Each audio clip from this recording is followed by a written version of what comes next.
તો અત્યારના હાલના મહત્વપૂર્ણ સમાચાર અમદાવાદમાં ભદ્ર વિસ્તારમાં સર્ટિફાઈડ ફેરિયાઓને પુનઃસ્થાપિત કરવા ગુજરાત હાઈકોર્ટનો આદેશ 586 પાથરના વાડાઓને 21 માર્ચ સુધીમાં પુનઃસ્થાપિત કરવા હાઈકોર્ટે હુકમ કર્યો છે। વર્ષ 2014માં દાખલ થયેલી પીઆઈએલ પર લાંબી સુનાવણી બાદ ચીફ જસ્ટિસની બેન્ચે આદેશ કર્યો। એએમસીએ સ્ટ્રીટ વેન્ડર્સ એક્ટનો અમલ ના કર્યો હોવાનું કોર્ટે ચુકાદામાં નોંધ્યું। ભદ્ર પરિસરમાંથી પાથરના વાડાઓને દૂર કરી એએમસીએ કાયદા વિરુદ્ધ કામ કર્યું હોવાનું કોર્ટે નોંધ્યું છે।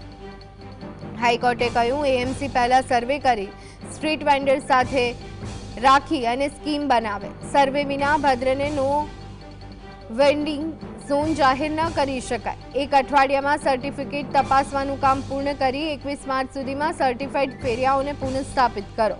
અવર જવર માટેનો રસ્તો રોકાય નહીં તેનું પણ તંત્ર ધ્યાન રાખે।